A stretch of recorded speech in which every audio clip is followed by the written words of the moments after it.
ரத்த கொதிப்பு என் மாமனாருக்கு ரத்த கொதிப்பு ஒச்சக்கல்ல முட்டை கள்ளப்பருப்பு ஃபீவர் வந்தா குடி சிரப். ஹலோ பா என்னப்பா ஆச்சு? யாருக்கு ரத்த கொதிப்பா? பா இது ரிங் டோனுப்பா. Ring Donna? முதல்ல அத்தா மாத்திர, அப்பதான் வாழ்க்கை மாறும். சரி நீ தூங்க. ஏய் யாரா அது போன்ல? அது ஃப்ரெண்டுப்பா. மணி 1 அத்தராத்திரில எந்த ஃப்ரெண்ட் ஃபோன் பண்றது? அது பித்த முச்ச ஃப்ரெண்டுங்கெல்லாம் அத்தராத்திரில தான் ஃபோன் பண்ணுவானுங்க. நீ இத்தனை நினைக்காம சித்தியை நினைச்சுனே தூங்க. நான் 10 நிமிஷத்துல வந்துடுறேன்.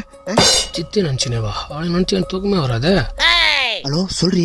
இன்னும் எவ்வளவு நாள் தான் வெயிட் பண்றது? ஏன் நேத்தாண்டி வந்து பாத்து போனேன். அது இல்ல, எப்படி எங்க அப்பா கிட்ட வந்து பேசுவ? பாரி பப்பிமா, நான் உங்க அப்பா கிட்ட பேசணும்னா அதுக்கு முன்னாடி நான் எங்க அப்பா கிட்ட பேசணும். பேசு. ஐயோ எங்க அப்பா கிட்டயா? அவன் சரியான சைக்கோடி. லவ்னு பேரத்தாலே வவ்வுன்னு குலைப்பான். பேசாம நம்ம ரெண்டு ஓடி போயிடலாமா? ஓடிடலாம்ப்பா. என்னடி குரல் மாத்தி பேசுகிறா? அது குரல் மாறிச்சுப்பா. குரல் மாறிச்சா? இவ்வளவு கேவலமா இருக்கும் குரல? நீ ஒன்னு பண்ணு, பால் இஞ்சி போடுப்படி. அப்பா ஏசப்பா.